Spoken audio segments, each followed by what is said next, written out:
مہمانان کرام اور آپ تمام بھائیوں، عزیزوں، بزرگوں،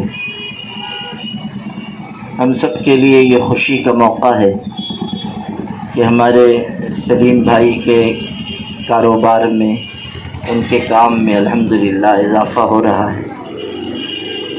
مومن کو اپنے مومن بھائی کی ترقی سے خوش ہونا چاہیے۔ نبی کریم صلی اللہ علیہ وسلم نے مسلمانوں کو اس بات کی نصیحت فرمائی ہے کہ وہ ایک دوسرے کے خیر خواہ ہوں، ایک دوسرے کی بھلائی چاہیں۔ ایک صحابی بیان کرتے ہیں کہ ہم نبی کریم صلی اللہ علیہ وسلم کی خدمت میں بیعت ہونے کے لیے حاضر ہوئے۔ ہم نے حضور سے درخواست کی تو آپ نے ہم کو بیعت فرمایا۔ جن چیزوں پر آپ نے بیعت کے کلمات کہلوائے، جن چیزوں پر وعدہ لیا، وہ کہتے ہیں کہ ان میں سے ایک چیز وَالنُّصْحِ لِكُلِّ مُسْلِمٍ، کہ حضور صلی اللہ علیہ وسلم نے ہم سے بیعت لی، وعدہ لیا کہ زندگی بھر ہر مسلمان کے لیے تم خیر خواہی کرنا، ہر مسلمان کا بھلا چاہنا، ہر مسلمان کے لیے تمہارے دل میں اچھے جذبات ہوں۔ مسلمان کو حاسد نہیں ہونا چاہیے، مسلمان کو کسی کا دشمن نہیں ہونا چاہیے۔ آپ صلی اللہ علیہ وسلم نے اسی ذی الحجہ کے مہینے میں اپنی زندگی کا پہلا اور آخری حج فرمایا تھا، اور آپ نے اس موقع پر عرفات کے میدان میں ایک بہت لمبی تقریر کی تھی، جس میں آپ نے قیامت تک آنے والی پوری امت کے لیے، بلکہ پوری انسانیت کے لیے ایک قانون، ایک منشور بیان فرمایا تھا۔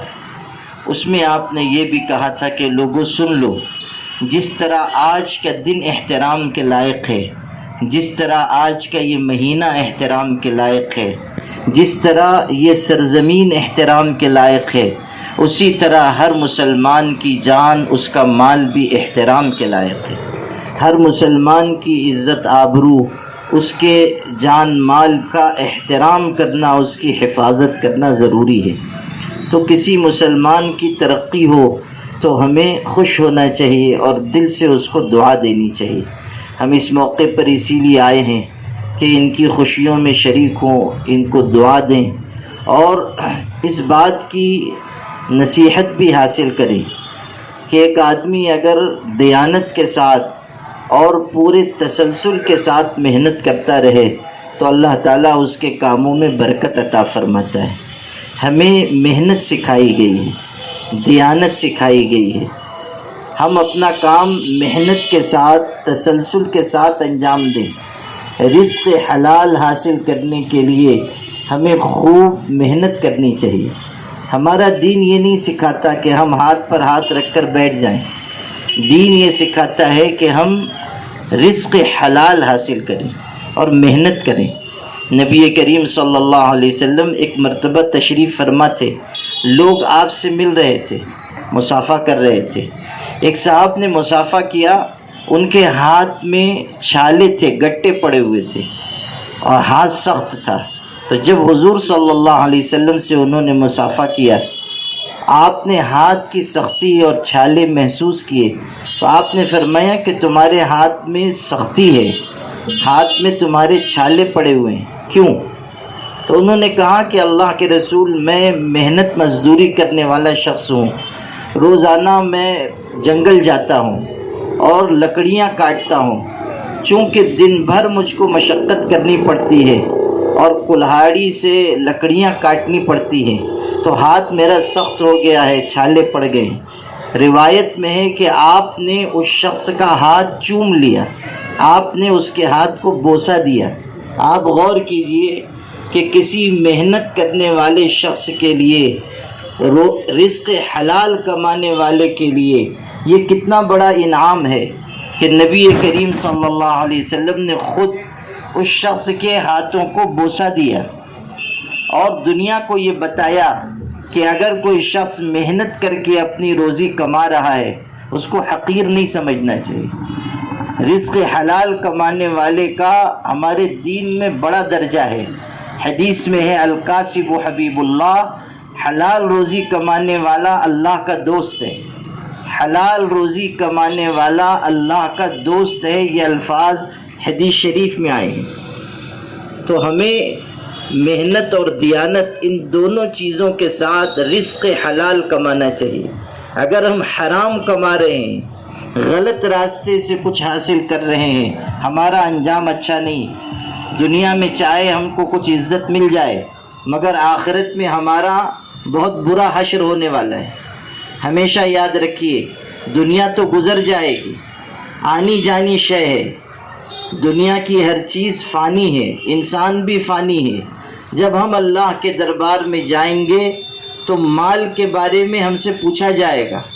حدیث پاک میں ہے کہ قیامت کے دن کسی شخص کے قدم اپنی جگہ سے اس وقت تک ہل نہیں سکتے جب تک کہ وہ 4 سوالوں کا جواب نہ دے لے۔ اور سوال کیا ہوگا؟ ان عمرہ فیما افنا، زندگی کہاں گزار کر آئے، ان شبابہ فیما ابلا، جوانی کہاں کاٹ کر آئے، عن مالہ من این اکتسبہ وفیما انفقہ، مال کہاں سے کمایا، کہاں خرچ کیا، وعن علمہ ماذا عمل فی، علم کے بارے میں پوچھا جائے گا کہ اپنے علم پر کتنا عمل کیا۔ یہ 4 سوال ایسے ہیں کہ ہر ایک کو جواب دینا ہے، اس کے بغیر کسی کا چھٹکارا نہیں ہے۔ مال کے بارے میں پوچھا جائے گا کہاں سے کمایا، کہاں لگایا۔ اگر حرام جگہ سے کمایا تب بھی پوچھے، اور اگر حلال جگہ سے کما کر حرام جگہ لگایا تب بھی پوچھے۔ اسی لیے ہمارے مشائخ نے یہ بات کہی ہے کہ دیکھو، دنیا کے بارے میں محتاط رہو، اس کے حلال میں بھی حساب ہے اور اس کے حرام پر عذاب ہے۔ الفاظ یاد رکھیے، کتنا قیمتی جملہ ہے۔ کہا دنیا کے بارے میں محتاط رہو، اس کے حلال میں حساب ہے اور اس کے حرام پر عذاب ہے۔ اگر حلال طریقے سے بھی ہم کوئی چیز کما رہے ہیں، قیامت کے دن ہم کو جواب دینا ہے، اور اگر ہم حرام جگہ سے مال کما رہے ہیں تب تو ہماری بہت سخت پکڑ ہونے والی ہے۔ حدیث پاک میں یہ حج کے ایام چل رہے ہیں، حاجی گئے ہوئے ہیں، حضور نے فرمایا کہ جو حرام مال کماتا ہے اور پھر احرام باندھتا ہے اور حرام مال کے ذریعے حج کے لیے جاتا ہے، کہتا ہے لبیک اللہم لبیک، اللہ میں حاضر ہوں، اللہ میں حاضر ہوں، تو اللہ کا فرشتہ اس کو جواب دیتا ہے لا لبیک ولا سعدیک وحجک مردود علیک، تیری لبیک قبول نہیں، تیرے لیے کوئی خوشبختی نہیں، اور تیرا حج تیرے منہ پر مار دیا گیا، تیرے حج کی اللہ کو کوئی ضرورت نہیں ہے۔ اللہ تعالیٰ پاک ہے، پاک چیز ہی کو قبول کرتا ہے۔ جس چیز میں حرام مال شامل ہوا اللہ اس کو قبول نہیں فرمائے گا۔ آپ کتنے ہی بڑے سیٹھ ہوں، کتنے ہی بڑے مالدار ہوں، آپ کتنے ہی منصب اور شہرت والے ہوں، اگر حرام مال آپ کے ہاں آ رہا ہے تو پھر سمجھ لیجئے کہ آپ کی پکڑ ہے۔ اس لیے ہم سب کو محتاط رہنا چاہیے اور رزق حلال کمانا چاہیے، تھوڑا ہو مگر حلال ہو، اور اللہ کی ذات پر بھروسہ رکھنا چاہیے، اور روزی کے بارے میں اللہ ہی سے سوال کرنا چاہیے، اور جب اللہ وسعت اور کشادگی دے تو اس میں سے اچھی جگہوں پر خرچ کرنا چاہیے، غریبوں اور فقیروں کو نوازنا چاہیے۔ قرآن پاک میں آپ پڑھیے، قارون کو بہت دولت ملی تھی، قارون کے پاس بہت دولت تھی، اتنی کہ آج آپ اس کا تصور نہیں کر سکتے۔ قرآن پاک میں یہ بات آئی ہے کہ اتنا پیسہ تھا، اتنے خزانے تھے کہ اس کے خزانوں کی چابیاں نوجوانوں کی ایک بڑی جماعت اٹھا نہیں پاتی تھی۔ خزانے نہیں، خزانوں کی چابیاں، اور اس زمانے میں مال پیسے کی شکل میں نہیں ہوتا تھا، سونے چاندی کی شکل میں ہوتا تھا۔ آپ اندازہ کیجئے کہ جب خزانے اتنے رہے ہوں گے، سونا چاندی اتنا رہا ہوگا کہ چابیاں جوانوں کی جماعت نہ اٹھا پائیں۔ روایت میں 40 اونٹوں پر صرف خزانوں کی چابیاں چلتی تھیں، اتنا مالدار تھا۔ یہ جن کو آج ہم لوگ مالدار کہتے ہیں، اس کے مقابلے میں کیا ہوں گے آپ سوچ لو۔ قارون اتنا دولت مند تھا کہ ایک جیب میں ہاتھ ڈالتا تو 1 درجن امبانی نکالتا، اور دوسری جیب میں ہاتھ ڈالتا تو 1 درجن اڈانی نکالتا، اتنا مال تھا اس کے پاس۔ لیکن آپ قرآن میں پڑھو کہ اس کو یہ نصیحت کی گئی کہ اللہ نے تجھ کو جس طرح عطا کیا ہے تو بھی لوگوں کو عطا کر، جس طرح اللہ نے تجھ کو دیا ہے تو بھی خرچ کر۔ اللہ تعالیٰ جنت نصیب کرے ہمارے خورشید پہلوان صاحب کو۔ اللہ نے ان کو نوازا تھا تو دل بھی دیا تھا، دولت بھی تھی اور دل بھی تھا۔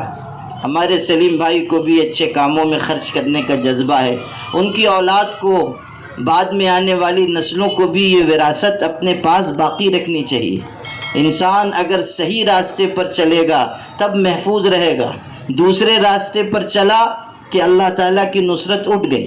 اس لیے ہم سب کو ان چند چیزوں کا خیال رکھنا چاہیے کہ اگر اللہ ہم کو کچھ دے رہا ہے تو دینے کے لیے دے رہا ہے۔ حضرت ام سلمہ رضی اللہ عنہا سے حضور پاک صلی اللہ علیہ وسلم نے فرمایا، اللہ کے راستے میں خرچ کر، گن گن کر نہ رکھ، ورنہ اللہ تجھ کو بھی گن کر عطا کرے گا۔ خرچ کر، اللہ کے راستے میں دے، اگر اللہ نے دیا ہے خرچ کر۔ حضرت بایزید بستامی بہت بڑے بزرگ گزرے ہیں، ان سے کسی نے سوال کیا کہ زکوٰۃ کتنے مال پر فرض ہوتی ہے؟ انہوں نے کہا میں اپنے مسلک کے مطابق بتاؤں یا علماء کے مسلک کے مطابق؟ تو وہ پوچھنے والے کو حیرت ہوئی کہ ان کا کون سا نیا مسلک آ گیا، یہ تو وہی بولیں گے جو علماء فقہا بولتے ہیں، ان کا کون سا مسلک؟ تو کہنے لگا جناب دونوں بتا دیجیے، یعنی علماء کا مسلک کیا ہے اور آپ کا مسلک کیا ہے؟ تو حضرت بایزید نے کہا، بہت بڑے بزرگ تھے، فرمانے لگے دیکھو علماء تو یہ کہتے ہیں کہ اتنا اتنا مال رہے، سال گزر جائے تو زکوٰۃ واجب ہے اور اتنا اتنا مال دینا ہوگا، زکوٰۃ کا مسئلہ سمجھایا۔ کہا اچھا آپ کا مسلک کیا ہے؟ کہنے لگے ہمارا مسلک یہ ہے کہ اتنا مال ہی مت جمع ہونے دو جس پر زکوٰۃ فرض ہو جائے، اس سے پہلے پہلے اللہ کے راستے میں خرچ کر دو۔ آپ غور کیجئے کہ سوچنے والے اس ڈھنگ سے بھی سوچتے ہیں۔ تو اگر اللہ نے ہمیں دیا ہے تو ہم بھی اللہ کے راستے میں دیں، یہی دیا لیا کام آنے والا ہے، اور یہی خرچ کرنا قبر کا اجالا ہے۔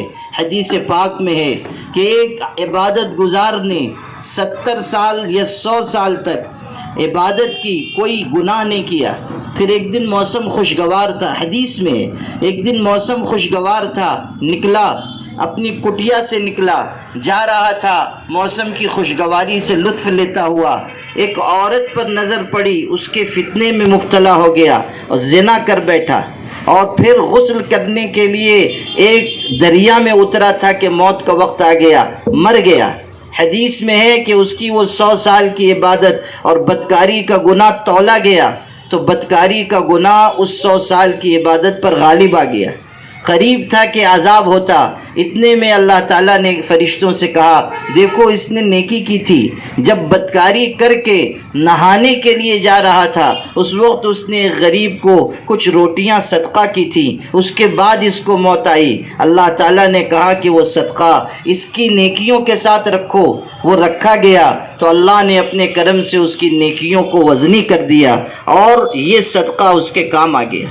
یہ چیز ہمارے سمجھنے کی ہے کہ اللہ کی راہ میں دینا بہت بڑی عبادت ہے۔